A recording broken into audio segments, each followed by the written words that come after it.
I will introduce the speakers, and because you're going to see my face a lot this weekend, so believe me, you're not going to miss much. But there's one thing that I would like to start with, which is by stating the obvious. The four scholars on my left, without them, it's difficult to imagine Armenian historiography and Armenian genocide studies today. This might be an understatement. Among the four of them, they embody, they symbolize scholarship at its best and responsibility at its best. So before we even begin, I'd like us all to welcome our four speakers. I'd like to introduce Professor Richard Hovannisian. Professor Hovannisian is Professor Emeritus of History and the first holder of the AEF Chair in Modern Armenian Studies at the University of California, Los Angeles. He is currently Chancellor's Fellow at Chapman University and Adjunct Professor of History at the University of Southern California for academic support to the Shoah Foundation Institute. Professor Hovannisian. Thank you.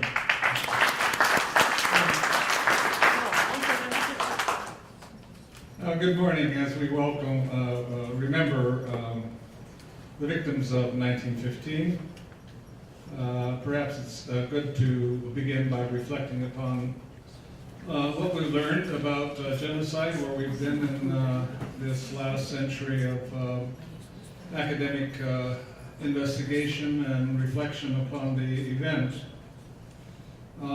It was referred to, as you well know, as the forgotten genocide by World War II, by virtue of the fact that there was very little literature on those who had been through the witnessing of the Armenian genocide were passing from the scene, and there was a new Holocaust on the horizon. And some people think that therefore the Armenians were entirely silent during this period after World War I, but the fact is that they weren't silent at all. They just weren't being heard.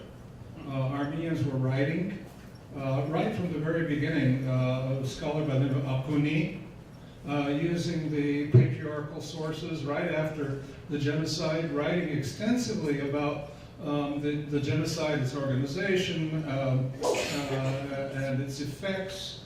Haigaz Khazarian, some of you may have known, was here in the United States, wrote Tsaraspan Kurda, Turka. Some of these were basically essentialists in that they regarded it to be a national characteristic of Turks to do harm and evil rather than trying to analyze the real motivations of modern nationalism, modernism, ultranationalism, exclusivism that later came about. But the point is that Armenians were writing. If you look at any of the Armenian journals, any of the Armenian newspapers of the periods of 1920s, 1930s, there was continuous discussion, memoirs, remembrances of what was going on, but it still became, in many ways, the forgotten genocide because of the language barrier and the inability for them to transmit what they knew and what they had seen to a broader world audience.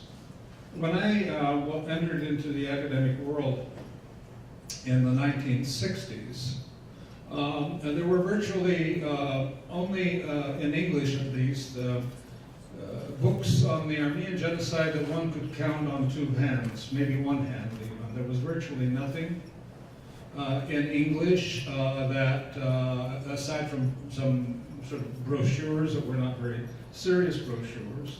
And it was only in the decade of the 1960s and the 1970s, a number of issues came together that brought the Armenian genocide back into some degree of focus. Part of that was the Eichmann trial in Jerusalem and the growing interest in the Holocaust and genocide, and therefore eventually also bringing in scholars of the Holocaust, some of them who realized that very valid discipline would be the comparative study of genocide. When I started to teach a course at UCLA on genocide, there was no such course. That is, it was not an established field. And with my wonderful old colleague, Leo Cooper, we had to apply to do a course on the Armenian Genocide through what is known as the experimental college. That is, these are not really bona fide courses, but courses that you submit, and then if they prove it, you are able to teach it. Now, of course, it's not only within the regular curriculum. I teach a course within the Division of Honors, which is the very appeals to the very best and the brightest of the students to be there. And in this way, there were both Armenians and non-Armenians who were involved. From the 1960s and 1970s, the name of Helen Fine, Frank Chalk, and Melson, Robert Melson, Israel Charney, and a number of others who began to examine the phenomenon of genocide, to understand what genocide is all about. You know, when I first went years ago to talk about the Armenian Genocide at the University of Michigan, after Stanford Shaw had written a terrible book known as The History of the Ottoman Empire in Modern Turkey, in which for the first time he set, in many ways, set the pattern for modern denial. I was asked there, after I gave my talk, panning this book, they said, well, give me a real reason why the genocide occurred. And at that time, back in the early 60s or mid-60s, I couldn't give a good answer.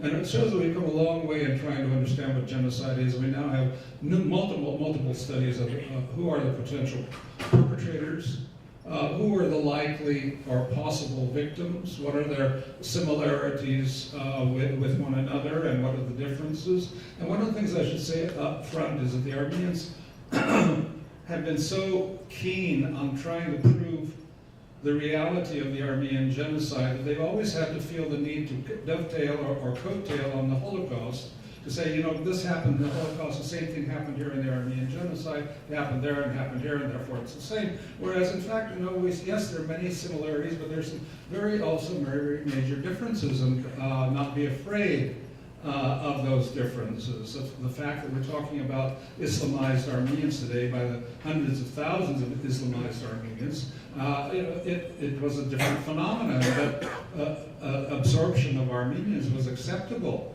to the perpetrator regime, where it certainly was not acceptable to the Nazi regime because of their racial ideology. And so there are differences. And we're now not feeling terribly uncomfortable doing that. In the Armenian world, probably Baha Kandavarian was a pathfinder, sociologist, still living, who for the first time, I think, tried to look at the Armenian Genocide and also did comparisons with the Holocaust in his warrant for genocide, showing what are the preceding factors, what are the precedents and possibilities of genocide, demonstrating that genocide can be conducted with impunity, particularly when the victim group really doesn't have a protecting home country, when the victim group is the other by religion, by language, by culture, when the other group is scapegoated for all the woes of the country itself, when the other group, that is the outside group, is defined by the Helen Fine as the alien, that is Armenians living in the Ottoman Empire for hundreds of years and living on their land for thousands, are in the 19th or early 20th century are identified as the other, and the fact that the other is been proven vulnerable both in the Holocaust and in the Armenian Genocide, and I talked about comparisons. It's not bad to compare. The Jews had gone through exclusion in Germany. They had gone through Kristallnacht, that is the destruction of the synagogues and burning of books in 1938. The world watched, the world condemned, the world did nothing. And in the case of the Armenian Genocide also, 1894, 95, 96, 1909, massacres, bloodshed, thousands died, the world condemned. the world collected money for orphans and widows, but the world did nothing, and therefore the concept of impunity, that you can do it and get away with it, especially if it's under the cover of a world war, these are kinds of ideas that developed from Vahak and Dadrian, and later with his colleague Tanarakjam, who have translated the Turkish courts-martial of the criminals, Young Turk criminals, and first in Turkish, then into English, making more and more information available. When I started writing about the Armenian Genocide, and I'm not a genocide scholar, you probably know, some of you know, that my field is the First Republic of Armenia. I spent many years on that field. I was pushed into the Armenian Genocide field by denial around me, and I think it's telling that when I think it was Stanford Shaw who wrote his book, I went to the card catalogs. In those days, we didn't have computers, so you had to spend days and days and days going through card catalogs. I don't know if anyone remembers that, but I did. I compiled a bibliography of what on the Armenian Genocide as sort of a response to denial. And I called, I'm sorry I did that now, but I called it the Armenian Holocaust, the bibliography. Again, probably linking up with the Jewish experience in order to make it more legitimate. But the other point is that in this 50 or 60 pages of bibliography that I put in, I did not include one Armenian source, that is one Armenian language source. Because in those years, we felt that, well, if it's Armenian, it could be questioned, and therefore let's try to make it more legitimate by not including them, which is of course now a fallacy and error, because the Armenian sources are rich in information, rich in detail, rich in personal experience, but I just want to show where we were. And when Israel Charney organized a conference with Shammai Davidson at Tel Aviv on sort of the first experiment on comparative study of genocide, or at a conference, and whether the Turkish government blackmailed the conference. I had, at that time, I was active in the Armenian Assembly, and I organized probably a dozen scholars to go to Tel Aviv at the time, before the great hoopla that took place afterwards. But the point that I want to make is that my first book on the Armenian Genocide was The Armenian Genocide in Perspective, and it was published 4 years after the conference in 1986, by the time I got it out. And if I look at that today, I'm not embarrassed by it, but it tells me a great deal, in that we were describing what was happening. We were not trying to analyze it, we were not trying to assess it, but to just prove that it happened. Every author there, from my own description of the Armenian Genocide to whether it's Marjorie Hovsepian-Dopkin, who looks at the New York Times, etc. So we started in this field in a descriptive way. The subsequent 4 volumes on the Armenian Genocide that I have edited move more and more into trying to understand. Also comparative approach, also looking at the ethical, legal aspects, artistic and cultural manifestations of the genocide. So we've moved on from that into, I think, much more serious research, and this was dovetailed with a number of oral history programs that began with the Zorian Institute, my own UCLA collection, Donald and Lorna Miller at USC. We're doing their own oral histories.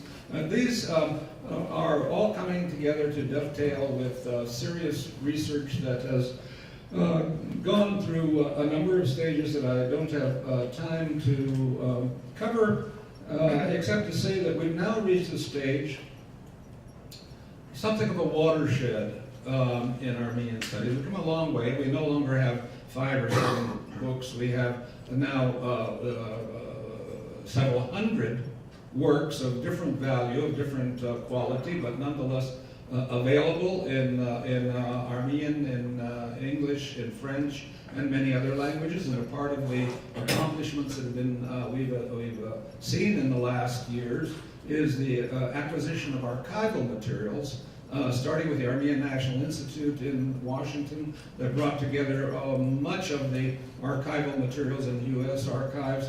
Wolfgang Gust in Germany, bringing together the German archives, the Vatican archives now being published, the Italian archives being published, a number of French publications deal with documentary things. So the documents, primary documents, are coming forward, but still we are missing the Turkish documents. And if you, those of you who are Holocaust specialists, know that without the German documents, how crippled the field of Holocaust studies would be, because many of the answers are there. We still are arguing in our Armenian genocide field about when did it begin? When was the decision? What was the decision-making process? Was it intentional and premeditated, or was it just, as more and more scholars such as Bloxham, Sunni, and others are saying, it just started out maybe as being bona fide deportation, but it then snowballed and became genocide, but it wasn't really planned that way, it became that way, as opposed to other scholars like Akçam, Dadrian, and others who say, no, there's a continuum from the 1870s, 1890s, 1909.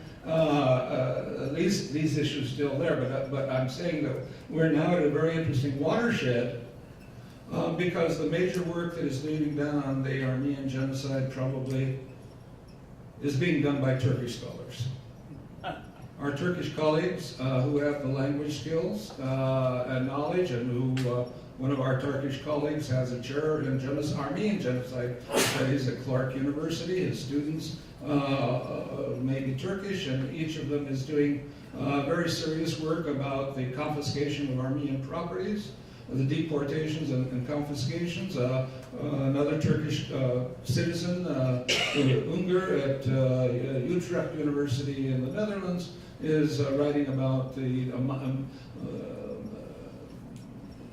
microhistory, which is a very important aspect. We've been writing macro history for so long about the general picture of the Armenian genocide, the overall pattern of deportations, killings, etc., etc. But we're now moving into a period of micro, where we take province by province and district by district. And probably the most impressive of these to date are those by Raymond Kevorkian, who is at this table, and being followed by Khatchig Mouradian, who is our chair today, who are developing the micro-histories at a very important... So for us, now we talk about Del Zorba. What do we know about Del Zorba? What do we know about the camps in Del Zorba? What do we know about the organization? Who managed them? What was the role of Armenians in these camps?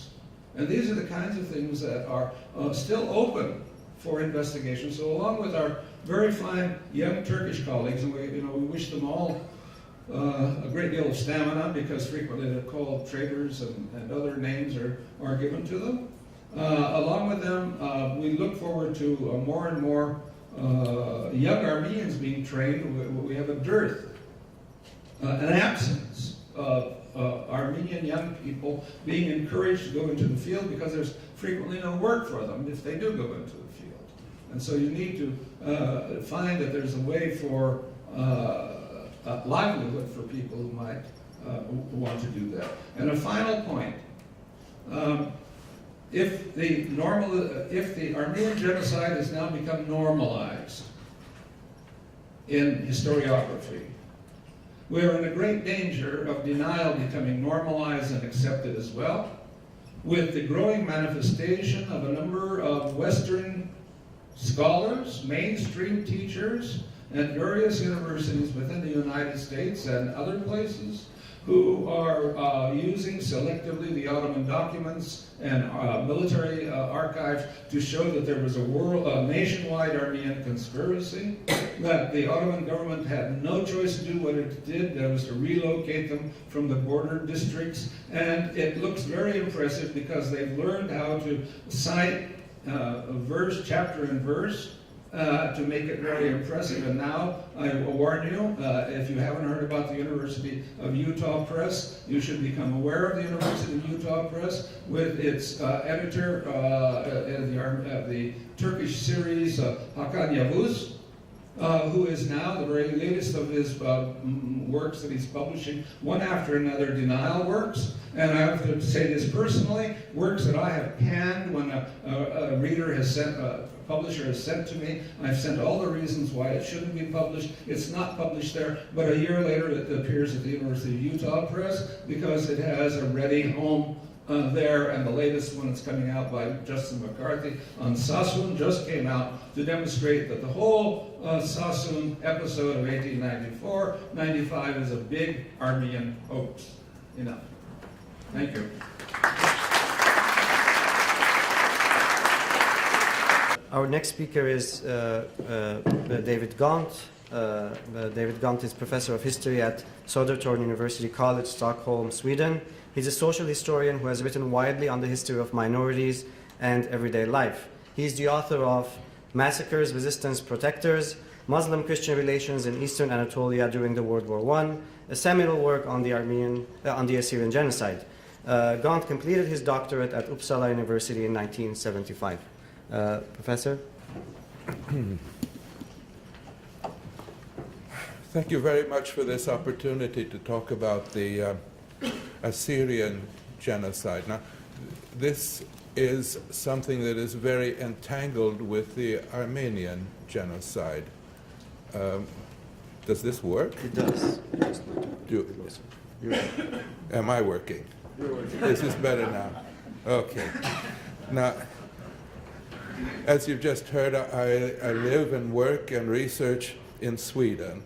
There is a very small but flourishing Armenian community there, but the overwhelmingly number of people coming from the Middle East have been Assyrians of various religious denominations, and they're coming more and more all of the time.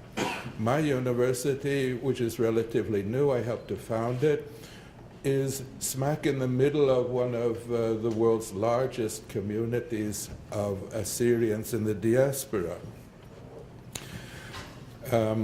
which is perhaps the most important reason why I started working with the Assyrian genocide. It happened when my students came up to me. I was giving a lecture on the Jewish and Roma Gypsy Holocaust, and they said, did I know anything about the Assyrian genocide, because that was their background? And I lied and said, yes, well, I've heard a little bit about that. I've seen something in the newspaper which might have been true. But they had an urgent need, because in the town of Södertälje, which you may have heard of, having one of the largest influxes of people coming from the Middle East, there was a teacher in the high school who had a class mostly of Assyrian children, and he was saying that their parents had lied to them, that there had been no genocide, that so many people could not have died because there were not so many even in the entirety of Turkey at the beginning. I mean, it was the same denialist type of reasoning that he was getting from the Turkish embassy. And they asked me to moderate some kind of debate. And in that way, I got into this after the age of 60, actually. This is a bit of a change in my career. Now, the Assyrian aspect of the Armenian genocide is so entangled, and there are places along the border of where the Armenian main settlements is and the Assyrian settlements are, in which they are neighbors. In Hartput, for instance, at the college, there was an Assyrian by the name of Asir Yusuf, who was the professor of Armenian literature. And he was very worried that all of the neighborhood would become Armenianized like himself. There are many places where Armenians and Assyrians married each other. And it's not so unusual even today to find people who have mixed parentage of that type. There are areas like in Mouradian, where the Assyrians and the Armenians all spoke Arabic and were assimilated in that way. In Bashira, where they spoke both Kurdish and were assimilated with each other in that way.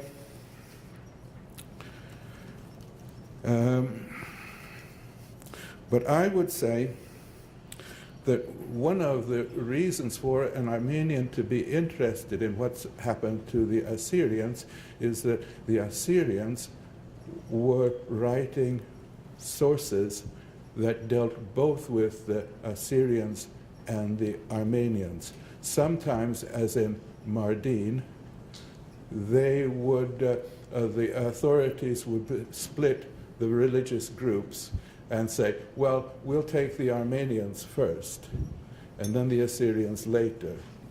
And the Assyrians would be writing the chronicles of this.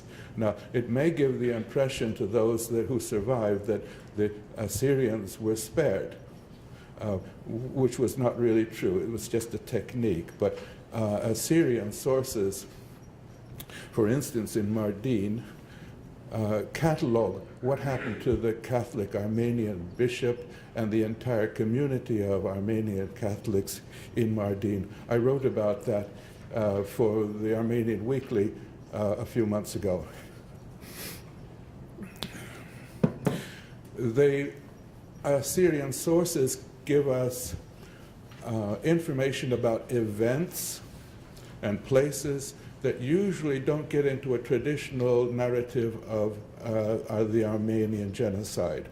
For instance, Assyrian sources will talk about the Yazidis of Sinjar Mountain, who were going out in the desert, finding stragglers from the deportation trains, bringing them back into the mountain, and setting up a colony, an Assyrian-Armenian colony with a little clinic, a school, a church, a Chaldean Assyrian as their priest. They will also talk about the aid that the Assyrians were giving to the Armenians besieged in Van by stopping a Turkish army that was on its way to reinforce the Turkish attack. To be personal, I mentioned the fact that I got into this game about the age of 60, which is not the best time for learning a new language that is not Indo-European. So being in a diaspora as large as this, I got a lot of help. People had been collecting documents for a long time. I had help with translations from people who sold vegetables and fruit, who sold kebabs, who had restaurants, even a group of dentists that would help me and orient myself in this field. After a while, just like any Armenian genocide scholar, I got into trouble with the Turkish embassy in Sweden. Or rather, they got into trouble with me. And I was speaking at a conference that was held by the Swedish government. And the Turkish embassy had insisted on sending its own people and its own historian to say that whatever I had said was wrong. And we got into a relatively lively debate in which the Turkish diplomat went a bit too far. So it ended up with them giving me access to the archives in Istanbul. And so I went there with my little Turkish dictionary and a lump in my throat. And it turned out I was finding documents that were unique. I could find Talat Pasha, the Interior Minister's telegram saying, open the prisons because we need people to guard the deportation trains. I could see telegrams from Enver Pasha, the war minister, sending troops to a little Assyrian village that was of no strategic importance, but because the provincial governor had said that this was a rebellious Armenian village.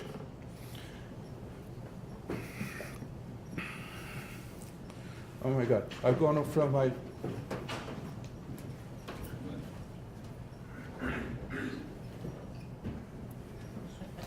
You're fine, I'll let you know. Yeah, but it helps me to think about what I should say.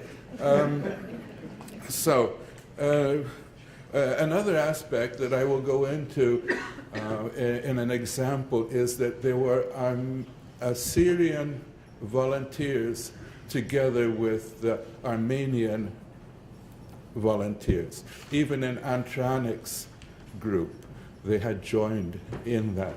There were Assyrian regiments that volunteered within the Russian army, just as the Armenians did.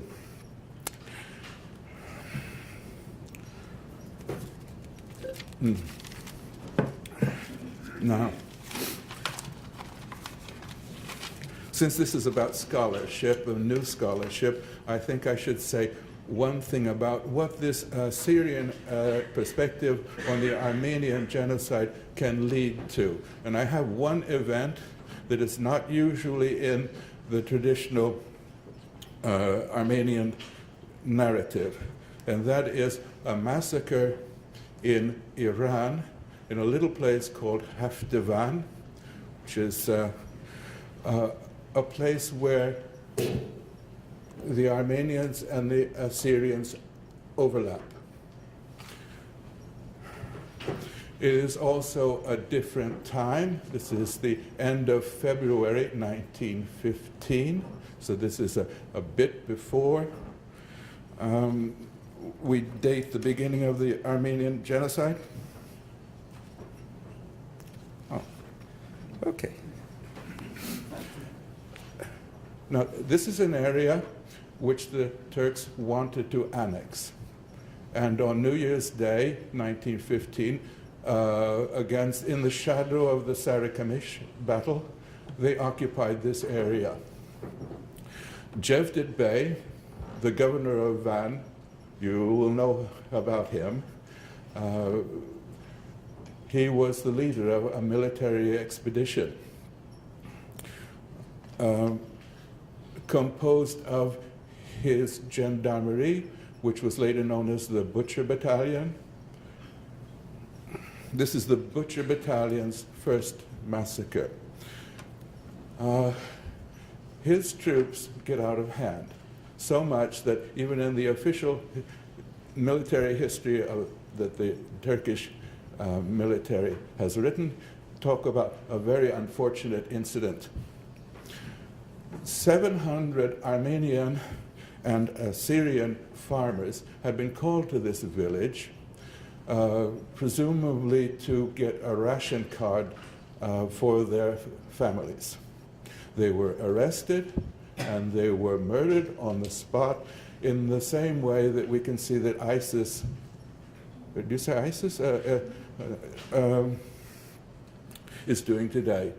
When the Russian army arrives under Commander Matikian, he counted 707 corpses, people being hanged up by their feet with their heads cut off, people who had been put into ladders and then having their heads cut off. This was 707 people, Assyrians and Armenians together. Now,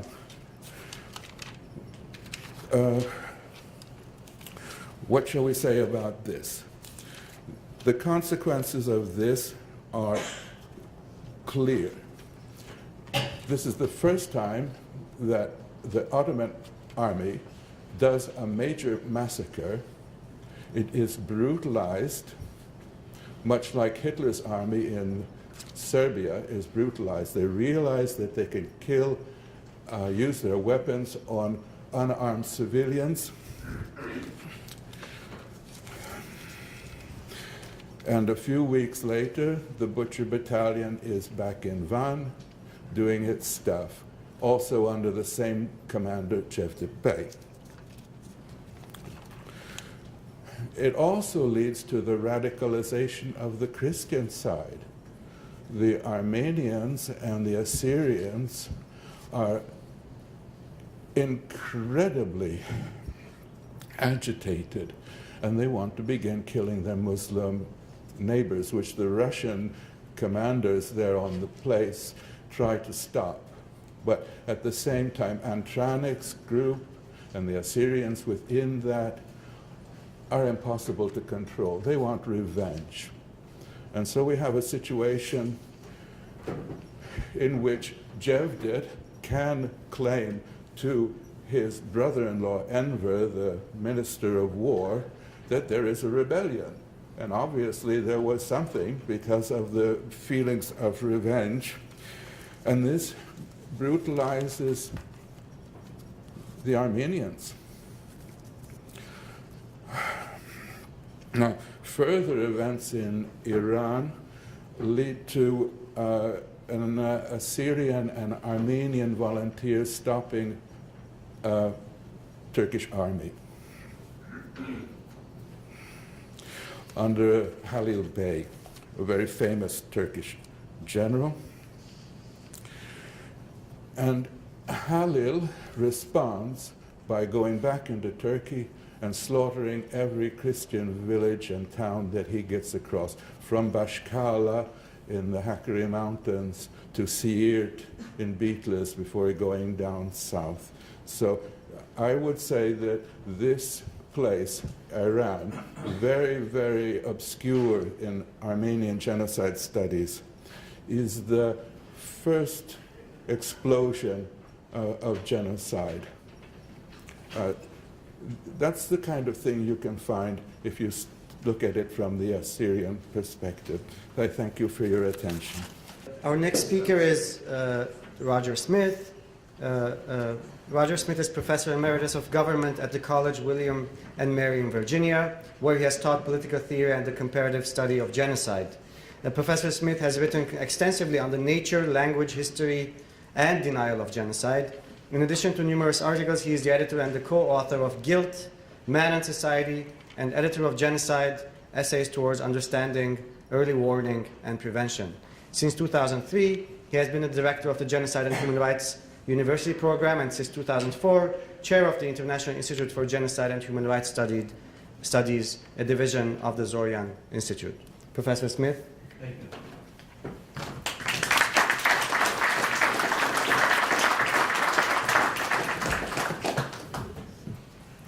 Thank you, everyone, for being here. It's a marvelous crowd. So many of us as scholars go to conferences and 20 people show up. Sometimes they're more in the panel than they are in the audience. But that's all right. This is a wonderful gathering, and this is a very important occasion, 100 years. And Armenians in particular, but some of us who are not Armenians, have also been dealing with these kinds of issues for many years. And so there is a certain sense in which when scholars talk, they sort of objectify, they distance themselves from things in some. But for the person who is part of the ethnic group that was targeted, that sees themselves as even though they're descendants, as the victims in some, it's an intimate kind of thing. It's not something you can simply distance yourself from in some. So I want to say that I'm going to start with a quotation from the American humorist Mark Twain. And Twain said, everybody talks about the weather, but nobody does anything about it. Now, that may be true, but on the other hand, many scholars, not all of them Armenian, many of them Jewish, I might add, and one very distinguished one is here, Israel Charney, have written accounts of the Armenian Genocide. But what is interesting, and Richard has alluded to some of these things, in fact, I'll be overlapping to some of these things, but I think some truths bear repeating. These accounts that we have have not always been in agreement, and there's been an evolution of the historiography over time. Let me just put it this way. There's a kind of evolution. There are changing patterns in the way in which the historians who have written, what kind of focus did they take? Richard and others mentioned, for example, we used to do the large-scale thing, the overarching one in some. And now there's an interest in looking at very particular territories, micro genocide studies, as they're called. The methods themselves have varied, and those can have some very serious consequences. The evidence, what evidence is there? Does new evidence surface? Do we reinterpret the evidence that has been discovered previously? So what are these changing patterns? And how does one account for the changing patterns? Is it a matter of individual personalities? Is it changes in social and political context? Is it some changing methodology in historical studies?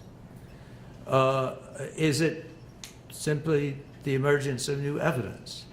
And how do we account for the fact that some of the most important works on the Armenian Genocide are now being written by scholars of Turkish descent? The other thing is, I want to say, is that in 1994, Israel Charney, Helen Fine, Robert Melson, and myself co-founded the International Association of Genocide Scholars in Berlin. And one of the goals of that association was to bring up young scholars. We were young and vigorous, we thought, but we knew that we had to be replaced at some point. And we wanted the work to go forward after we were gone. Now, there is something that Raymond will speak about, I think, and that is there is a lot of young scholars, especially in Europe, but I think also probably in North America, and now, in fact, increasingly in Latin America. So how do we explain these kinds of things? Nevertheless, as I said, there is not agreement always in terms of what they have come up with. Let me just mention a couple of things. Despite 100 years of research, there's still some unresolved issues, perhaps, I say perhaps, unresolvable issues. Why did the genocide take place? What was its origin and development? Now, two major figures here, Ronald Sunni at Michigan and Kevorkian Dadrin, and Richard has referred to him, have very rather different interpretations of why it happened, how it developed, and so on. One view is that it is rooted in social structure, traditions, which come out of a religious ideology, if you will, and that these have then led on to the exclusion of non-Muslims from equality, and the demand for equality then led to the further attacks, premeditation, and so on. The other view is that it was a series of crises, particularly regarding the wars, the loss of territory, and all of that sort of thing, and defeats in war, and so that the Turks and the Ottomans are trying desperately to resolve certain kinds of crisis, to go forward in some. And as they do, they become more and more desperate. They resort to more and more radical measures in some. So you get a notion here of, on the one hand, premeditation, which is ultimately rooted in a kind of social and religious tradition, which is very disputable, one might say. But on the other hand, we get the claim that it is rooted in a kind of radicalization growing out of a series of crises. Now here's one, and Richard referred to it too, but I want to take it a little further. When did the genocide begin? Now you think we all know that. It's April the 24th, 1914. Well, when did it begin? Some would say in 1894. 1894. Some would say, well, given this traditional social structure, we have to go back to the 17th century, and and just read it forward, and all this sort of thing. And so, when did it begin? When did it end? We read, for example, the genocide. Well, it began whenever it began, and ended in 1917, or 1918, or 1923. But one could even ask the question, did it end? Did it end? And by that, those of you who think of denial as the last stage of genocide, I think you know the denial is going on. So is the genocide in some sense going on? And then if you start thinking about what does denial really mean, the humiliation, I was in Berlin, Israel was there, and some Turkish denialists gathered around us, and he was mocking the survivors of the genocide and saying, oh, he could look these old women who claimed they'd survived the genocide, he could look them in the eye and tell them they were liars. I walked away. I think Israel was about to stab him, and I'm going to join in at that point, I suppose.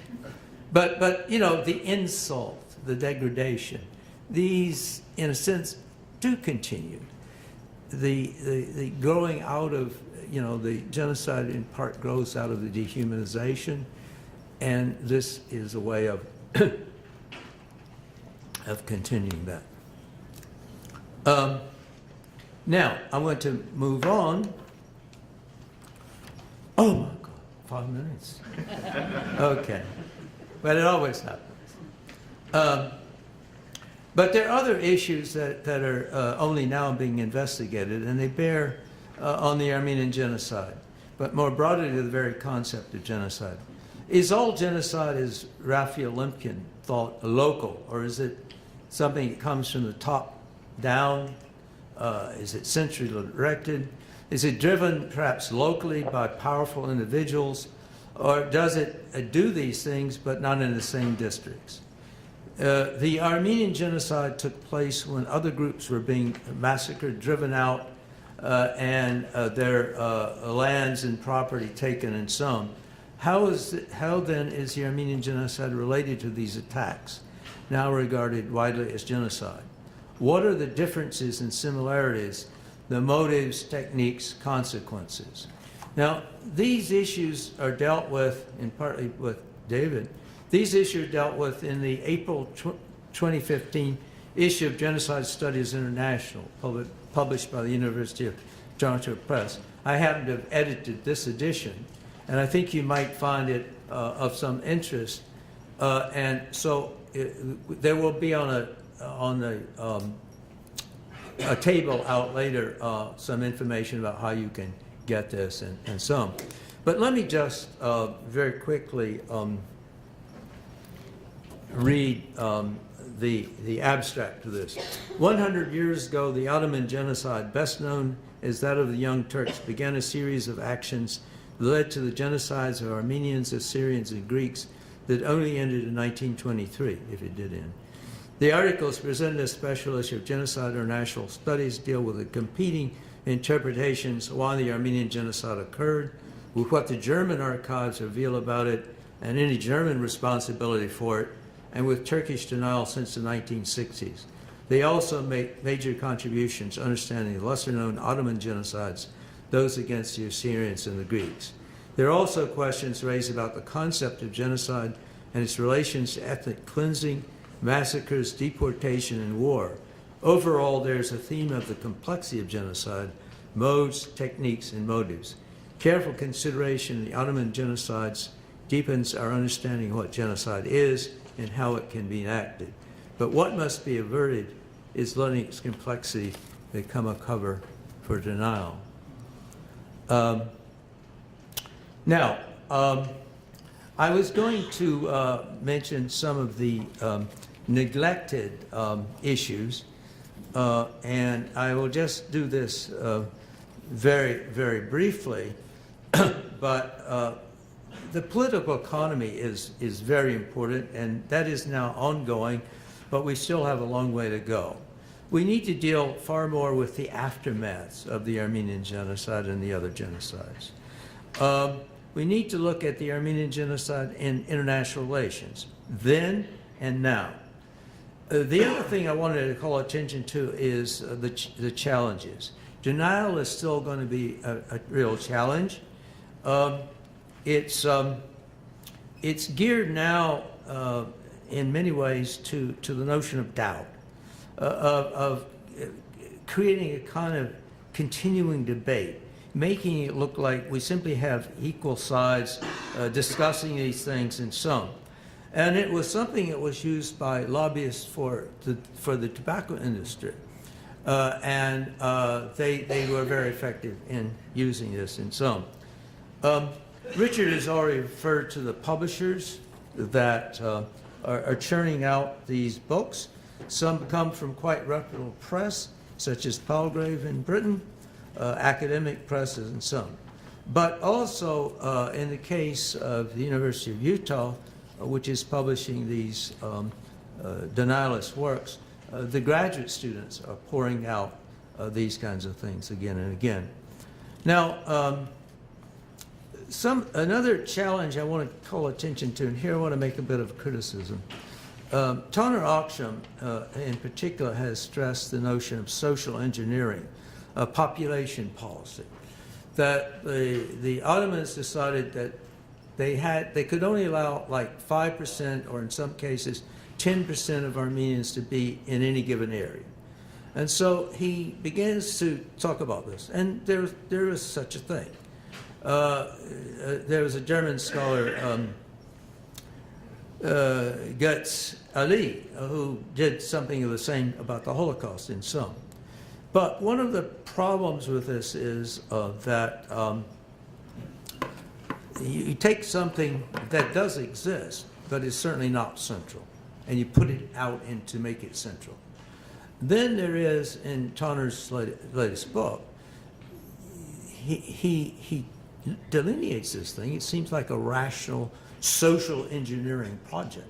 It's technology, really. But in fact, then there's this huge gap as he then begins to describe the brutality and the humiliation and destruction.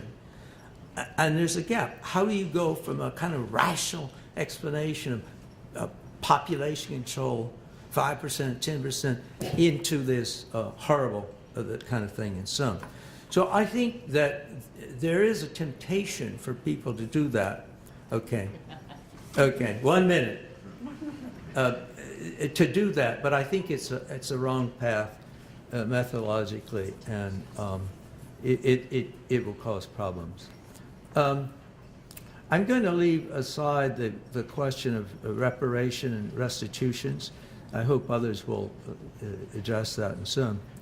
But I want to call attention just to one final thing, and that is there is a revival of something that happened. I'm a political scientist. Something happened in the 1960s in the U.S., and it was that there's facts and there are values, and you simply do analysis, you detail things, but you don't make judgments, you don't make policy recommendations and so on. It was a sterile debate. Eventually it died out.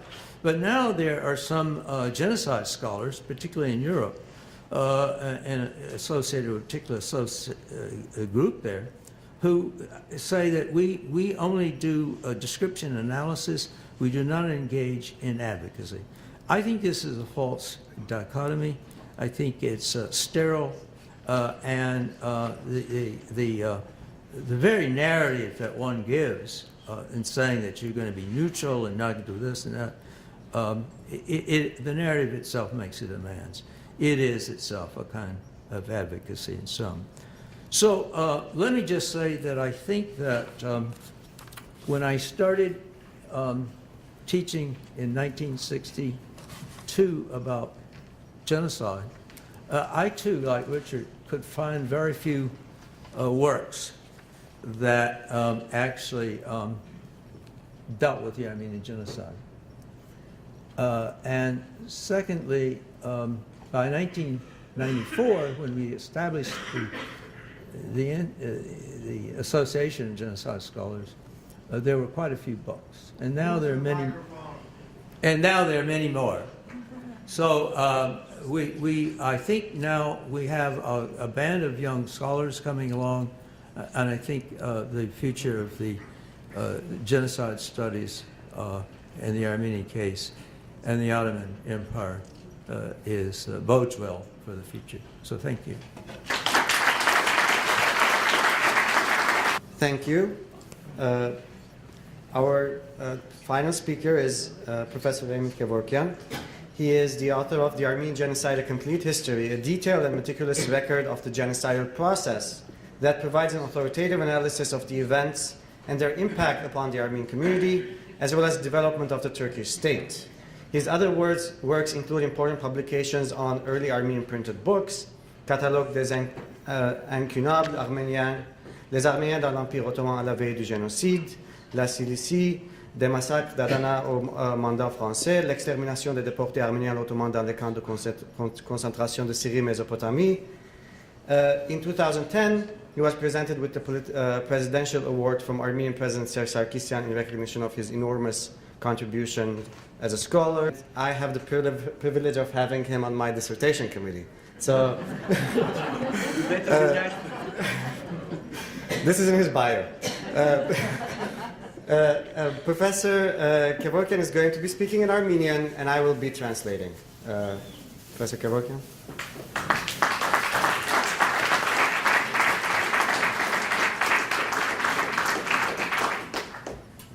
Քիչ դժվար է ընդհանուր ասենք մոդեցում ունենալ, պիտի փորձեմ ուրեմն պատմակրության զարգացումների մասին խոսել։ It is difficult to present a general approach to this, but I will talk about the developments in the historiography. Ուրեմն այս վերջին տարիներում նկատի է երեք հիմնական փոփոխություններ հետազոտությունների մեջ։ In recent years, there's been three fundamental changes in approaches in research on Armenian genocide scholarship.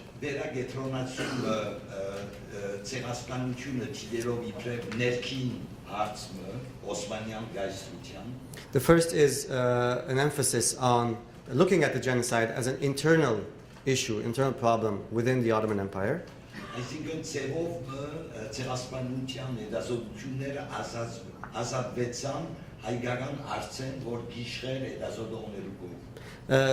that sense, let's say genocide studies was liberated from being part of the Armenian question, became more of a central issue within Ottoman studies and the Ottoman Empire. Երկրորդ գեդը ուրեմն վերագետրոնացումը դեպի զոհերու ճակատագիրը։ The second point is the emphasis on and a return to examining the fate of the victims. Եվ երրորդ գեդը ուրեմն պարտադական հետազոտությունները, որոնցի շատ կօգնեն ընդհանուր մեխանիզմներ ըմբռնելու համար։ And the third is are the comparative studies, the comparative approaches that help us identify general trends and mechanisms.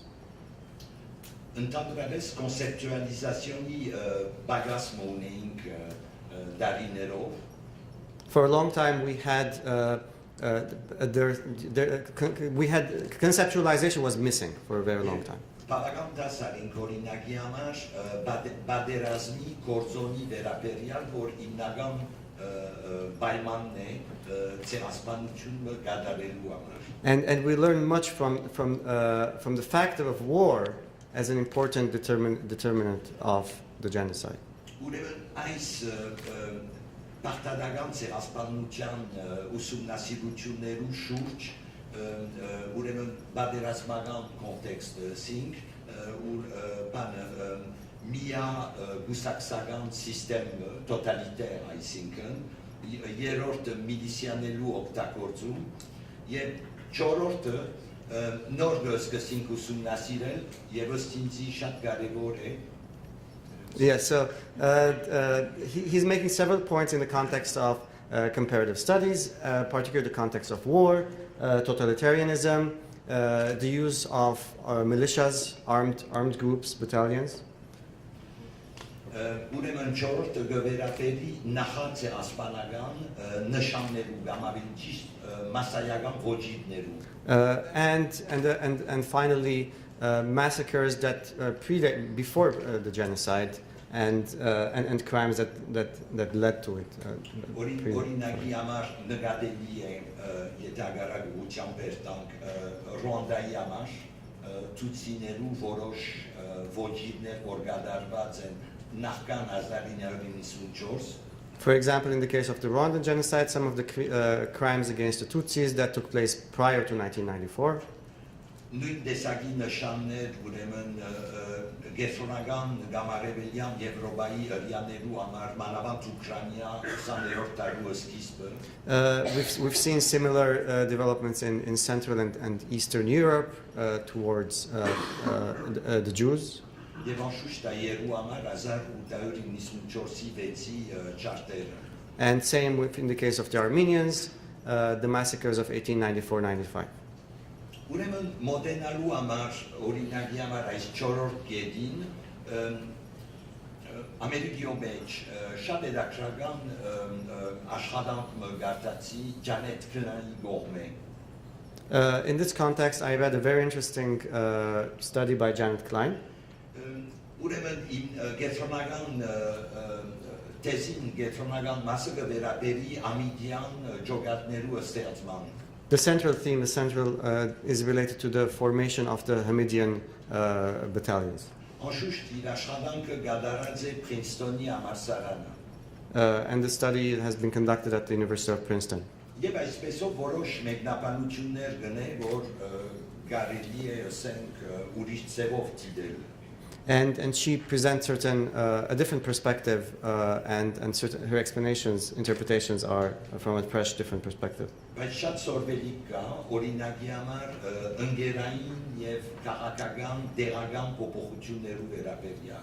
There is much to learn there in terms of social, political changes on the local level.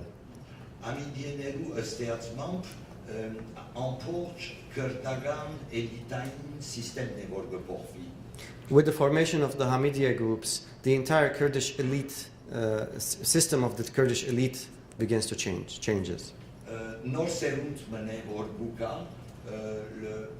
ինչպես են փոխանագելու նախորդին մոդելը որ 3-4 տարի վեր գոյություն ուներ. A new generation emerges among the Kurdish leadership to replace the earlier group that was in place for 3-4 years before that. Ամենեն կարևոր կետը այն է որ ուրեմն այս նոր սերունդը ուղղակի կապված է սուլտանին. One of the most crucial points in this is that this new generation is directly connected to the Sultan himself. Ջանետ Քլանի բացատրություններու մեջ ըստ իրեն ամիդիները ստեղծված են հայկական գուսակցությունները ուրեմն բանանելու համար ջանշելու համար. According to Janet Klein, the Hamidiya groups were formed to suppress the Armenian political parties. 1891-ին ստեղծված են եւ գրտնանք ճիշտ ագարակը ծևով մեկնաբանել, այսինքն գերեդի որ հայ գուսակցություններ կամ բանը օտոդեֆանսի սիստեմը ստեղծվեցավ ամիդիներու ստեղծման թիմանալու համար. He's arguing that we can make the opposite argument and saying that in fact the self-defense of by the Armenian parties was initiated as a reaction to push back against the formation of the Hamidiya groups in 1891. Քանի նշաններ կան, որ մեզի ցույց տան, որ գետրոնի քաղաքականություն մշակված է, որ գրնանք սեբել շարունակական մինչև երիտ թուրքերը ոչ թե կապված ցեղասպանության, բնաճնչման ներողություն, այլ ինչպես ասեմ, վեց վիլայետներու, այսինքն արևելյան շրջաններու ուրեմն հայկական բնակչության իջեցումը կամ դգարացումը. There are clear indicators here that this policy is one that continues also with the Young Turks. There's continuity here. The central theme being that it's important to neutralize and weaken the Armenian population in the Armenian provinces. Հիմա բոլորովին ուրիշ կետն որոշում առնելու process-ը երիտ թուրքերու կողմ. Now, there's another point, the decision-making process of the Young Turks, which was referred to several times in earlier presentations.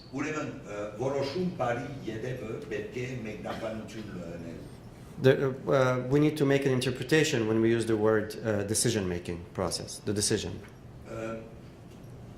Այս հոմոգենիզացիոնի կամ ինժեների քաղաքականությունը գասկած չի գա, որ 1914-ի փետրվարի մարտի կողմերը արդեն ընթացքի մեջ է. Yes, there are no doubts that the process of homogenization and the process of the social engineering was already at work by February 1914. Բայց նրբությունը հետևյալն է, այն ժամանակ որոշումը առնված է դեղանելու գույները եւ այերը. But here's the nuance. At that point, the decision had been made to deport the Armenians and the Greeks, and not to exterminate them. Ուրեմն մեկ տարվա մեջ ռադիկալիզացիոնի process-ը դերի ունեցած է.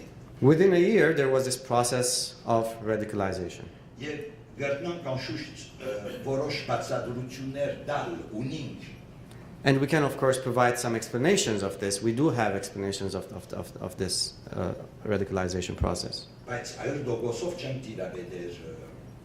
But we do not know 100% about its details and intricacies. Մոտավորապես գիտենք հիմա, որ 20 եւ 25 մարտ 1915-ի միջև ուրեմն երիտու գետրոնական վարչության ժողով դերի ունեցած է. We know that sometime between March 20 and 25th, 1915, there was 1915, right? There was a meeting of the Young Turk leadership. Եվ բայց վերջերս ուրեմն ներքին գործոս նախարարի եւ վալիներու թղթակցությունները բացվեցան Պաշտպանական լուրջ 3-4 տարի առաջ. Recently, at the Ottoman archives in Istanbul, the Prime Minister's archives, the exchanges between the Interior Minister and the Walis, these documents were declassified or made available. Եվ ուրեմն Ayan Akhtar հրատարակեց օրինակի համար թղթակցությունը Տալատի եւ դոկտոր Ռեշիդի միջեւ, որ Դիարբեկիրի վալին էր. And Ayhan Akhtar, a scholar in Turkey, published the correspondence between Reshid and Talat Pasha and Reshid. Yes. And եւ իր նամակի մեջ ուրեմն Տալատը գխնդրե Ռեշիդեն, որ ընդունի վալի դառնալ Դիարբեկիրի անջանակ Մոսուլ էր. And in his letter, Talat asks Reshid to become the governor of Diyarbakir. Եվ մեջը կնշե բացարիք մասնավոր կորձ մունիս գադարելիք պետք է ընդունիս։ And he mentions that you must accept this position because you have an important, significant job to do. Alors ինչպես պետք է մեկնաբանել ասիգա։ Պետք է մեկնաբանել իբրև նախապատրաստական կորձ։ So how shall we interpret this? We see this can only be interpreted as a preparatory work. Ուրեմն նույնիսկ եթե որոշումը արվեցավ 3 շաբաթ վերջ, նախապատրաստական կորձը գտնա ոչ մինակ բարձր պաշտոնյաներու դեղավորման փոխելու միջոցով, And even if the decision was taken several weeks earlier, this process was not only manifested by the changing of several top officials. Ուրիշ բացարի օրինակ մոունին կանշուշտ ուրեմն երրորդ բանակի զինվորակրված այերու ճակատագիրն է, որ ունբարի վերջավորությունն սկսյալ բնաջնջման կենթարկվի։ Another case we have is the fact that within the Third Army, the destruction of the Armenian conscripts, which happens begins in January 1915. Եվ կապված այս նյութին հետաքրական աշխատելագեր երիտտրկական սիստեմին 25 փետրվարի է, որ պաշտպանության կամ պաշտպանության նախարարը դեկրեմը կստորագրե ասելով որ հայ զինվորակրված մարդիկը պետք է ուրեմն զինատապվին։ Yes, so on February 25th, 1915, the Minister of Defense signs a decree, the War Ministry signs a decree that the Armenians serving in the Ottoman army should lay down their weapons. Այսինքն գստորագրե երբ արդեն գործը կատարված է։ He signs that decree while, in fact, the work had already been done. The Armenian soldiers in the Third Army had been annihilated. Այս նույն դրամապանությամբ գրնանք եւս նշել դեղանության վրանքը, որ 30 մայիսի բան է սորակրությամբ։ The same logic operates in the deportation order that was signed in end of May, while, as you know, the deportations had begun earlier. Եվ գրնանք նույնպես նկատել ուրեմն հայոց իրերու ունեցվածքի կրապման վերաբերյալ 26 սեպտեմբերի օրենքը։ And same thing with the confiscation of Armenian property, which the law that was September 26, right? A law that was passed on September 26, while, as you know, the dispossession, the theft of Armenian property had begun much earlier. Վերջերս Էրիկ Զուրկեր, որ հոլանդիային է, Recently, scholar Eric Zurcher շատ հետաքրական ուսումնասիրություն հրատարակեց, ու ցույց տա երկու round դալու սիստեմը, այսինքն գրնագի։ Yes, he published a very interesting study that demonstrates, that shows the dual decision process, dual order process in this context. Հետևաբար, ինչ որ կապված է դեղանության վերաբերյալ, բավական կարողացանք ավելի ճշգրիտ դերեկություններ ունենալ։ Օրինակի համար կնկատենք, որ 306 ուրեմն կարավան ճամփանված է եւ So even with the deportation process itself, we have very specific information at this point. For example, we know that there were 306 deportation convoys that left, during the process, during the genocide. We know the towns, the villages, even the neighborhoods from where these deportation convoys left. The dates of these deportations. How many people these convoys were comprised of. Եվ առաջին հաշվարկները ցույց կտան 1,040,000 օքի։ And the first statistics now, show that there were 1,040,000 people being deported in this period during this process alone. Եվ երբ կամփոփենք այս գարավանները ամիսով, կնկատենք, որ ուլիս օգոստոս, այսինքն 3 ամսվա մեջ այս 1,040,000 ճամփա անված է։ In June, only between June and August 1915, 90% of these, sorry, let me that sentence. 90% of these convoys left their initial points, their starting points, between June and August 1915. You have 1 minute. And the same for you. Yes.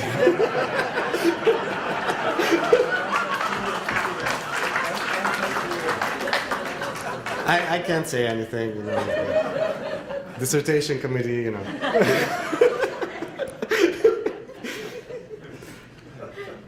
Վերջին յետը ուրեմն նորեն մանրամասնություն որ կարծեմ հետաքրական է գվերապելի Teşkilati Mahsusայի Another significant detail which is related to the Teşkilati Mahsusa, the special organization. Դարիներով թրքական պատմակրությունը աճողած էր մեզի ամոզել որ ձևով մտերտական ցերտն էր որ For years, Turkish historiography had tried to convince us that it was in fact the Kurds who were oppressing and killing the Armenians. Իմագինենք, որ մոտավորապես 12,000 բաններ զինվորս ենք։ Now we know that there were around 12,000 fighters among the special organization, within the special organization.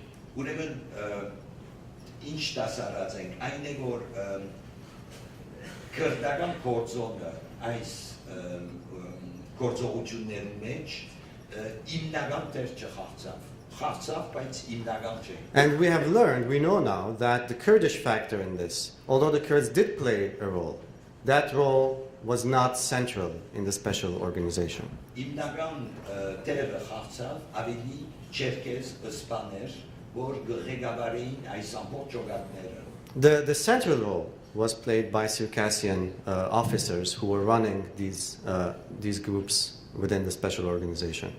Եվ վերջին կետը, որ նկատելի է, այն է, որ մնայուն դերերու վրա հաստատված էին այս ջոգատները, ոչ թե եւ օգտագործելով աշխարհակրությունը, քիչ բարդ աշխարհակրությունը երկիրի։ So these groups within the special organization were deployed to certain locations where they stayed, where they remained and operated out of. And he thanks you very much. The question, what are some of the archives, apart from the Ottoman archives, that have not been used in Armenian Genocide historiography and they await further research? This is open to anyone on the panel who is willing to respond. Well, as far as I'm concerned, the Armenian Patriarchate of Jerusalem has the Patriarch of Istanbul, Constantinople's papers that were transported there at the time that the Kemalists were taking over Istanbul. It's a very, very rich and not well-kept archive. Vok and Dadrian had a little access to it through an Armenian living in Haifa who knew Ottoman Turkish. And for me, I think that is probably a very primary one because it's all the documents that have been collected by the Patriarchate during the period of the armistice when there were going to be trials of the Young Turk leaders. And so these are very important documents that are still not properly maintained or accessed. Thank you. Professor Gaunt? Well, if we're looking for the Assyrian-Armenian connection, there are a lot of church records that we have not had access to, even if we have asked very politely to do this. So that, for instance, the Syriac Orthodox Patriarchy in Damascus has always said that their archive is under reconstruction. I have sent a fellow to Lebanon to get to the Syrian Catholic monastery where we know that there are manuscripts being kept, and he has not been allowed in. And I don't know why the churches are so secretive about that, but we suspect that they were making deals with the local Turkish authorities, trying to pay bribes and things like that in order to get away. The Vatican Archive has a lot about Catholic Armenians and has been very little researched. Luckily, many things from Mosul have been taken to France, especially those that were held by the Dominicans there. Though perhaps not all, I don't know. Raman, maybe you know about that. Thank you. I would just like to add, because it's important, deniers of the Armenian Genocide continuously say, don't accuse the Turkish government. How about the ARF, the Dashnaksuchun? Its archives are not open in Boston. They're not accessible. And my view is that they should become, because I don't think there's anything that we really hidden there. There's nothing that is going to be a smoking gun relating to the Armenians, but it's used continuously, we should know that, by deniers as if the Armenians are hiding the deep, dark secret that they don't want to make known. Specific question that's related to the theme of the conference, Responsibility 2015, and one aspect of that is looking forward from what happened 100 years ago to think about how that can inform our thinking about intervention and against and prevention of genocide today and in the future. You just published a tremendously important article in Genocide Studies International, which I just got and read and have already assigned to some students. And in that article, you highlight the fact that what we call the Assyrian group, was actually a sort of checkerboard of many very distinct, religiously, culturally, and in other ways distinct groups. And that contrasts significantly with Armenians who, despite a lot of difference within the Ottoman Empire, were relatively unified religiously, politically, and in other ways, culturally. Did that difference impact the way that the planners and executors of the genocide approached what they did, and the impact on victims? And again, asking you to really speculate, maybe open up another career path as you have finished this one. Do you see any implications for how we think about differences in genocides today or potential genocides in the future, and how we might intervene effectively against them? Okay. The weakness of these churches contrasts with the strength of the Armenian churches. Missionaries from Europe said that it was easier to make converts from the various Assyrian churches, but not from the Armenians. So we quite obviously have churches that are dissolving. It became easier for the Turkish authorities to play on these differences between sects.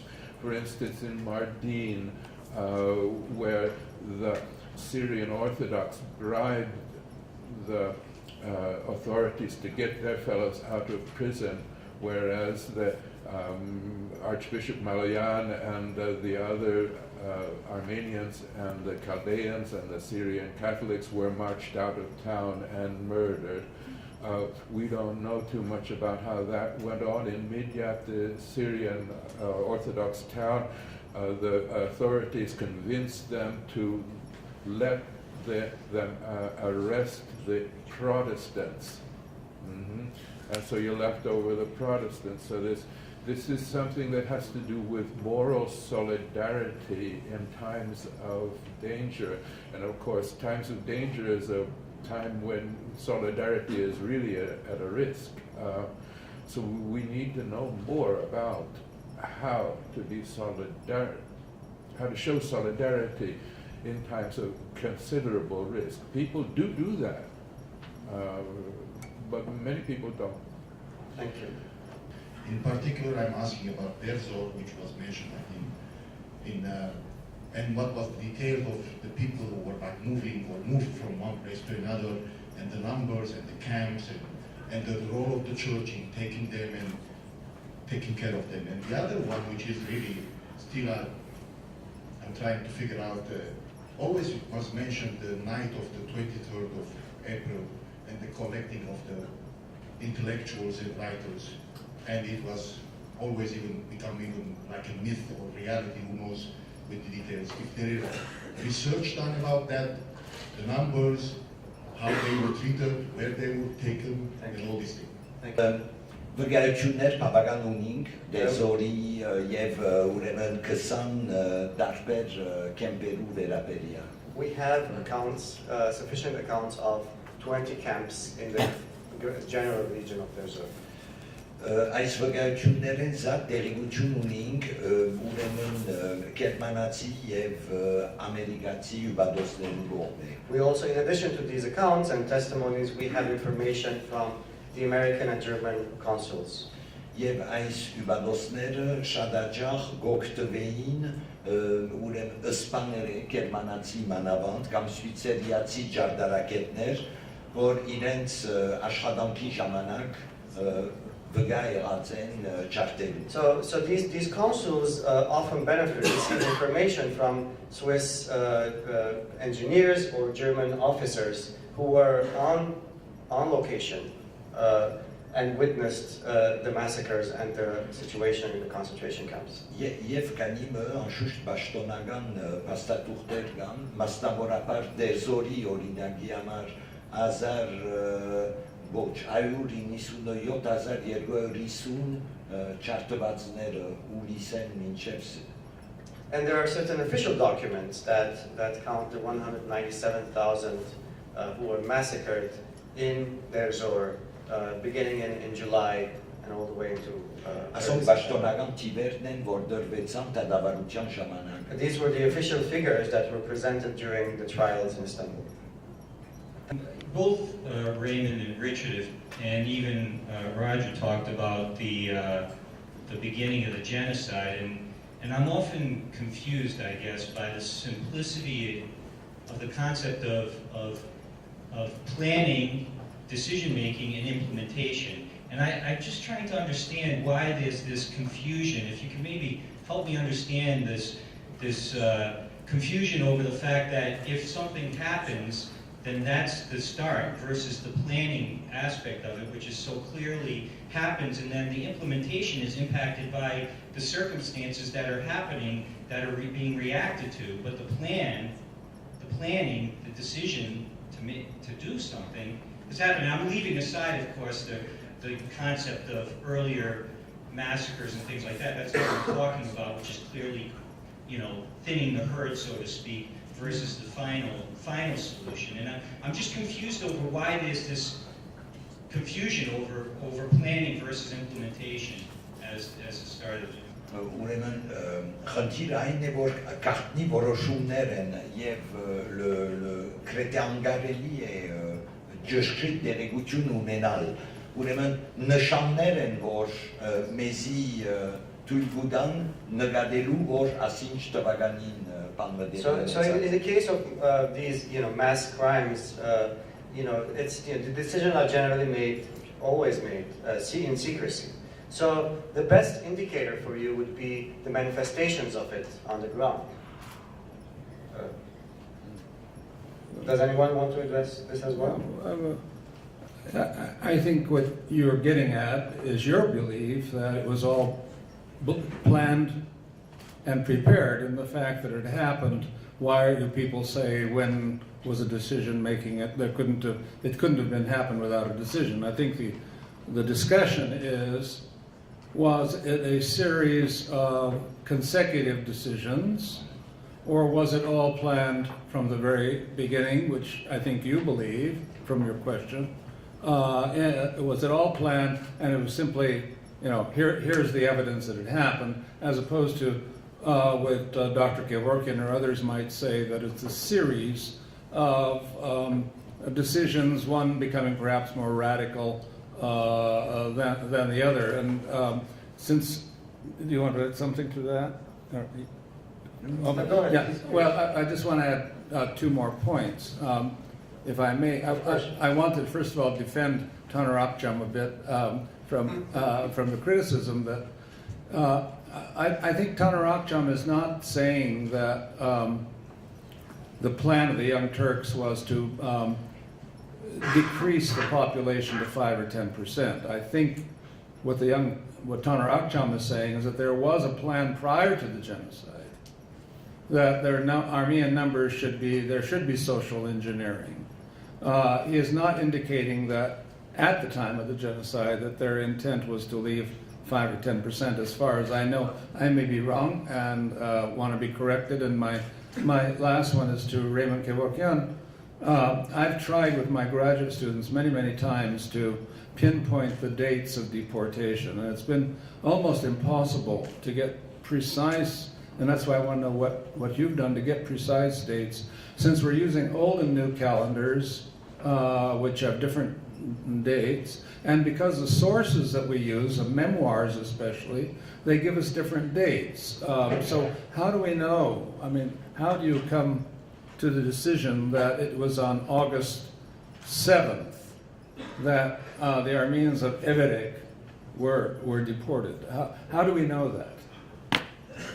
Would you like to answer?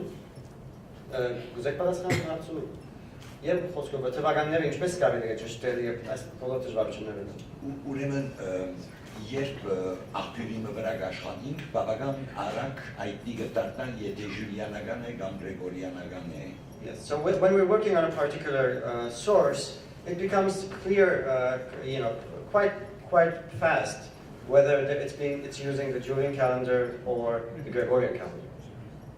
Okay. So one final question. Yes, Howard. Khatchig, if you allow me, I would like to respond. Yes, please. A specific Just briefly. A specific question about the dates of each deportation. I have copies in my possession from the Ottoman archives of documents from Talat and responses to Talat from the various routes of the deportation on a daily basis, reporting how many left, how many women, how many men, how many children, where did they arrive that night, the next day how many still left alive, reporting back to Talat. So we have specific dates, routes, every detail of the whole deportation process. Thank you. Thank you, Howard. Thank you all. Please join me in thanking our panelists.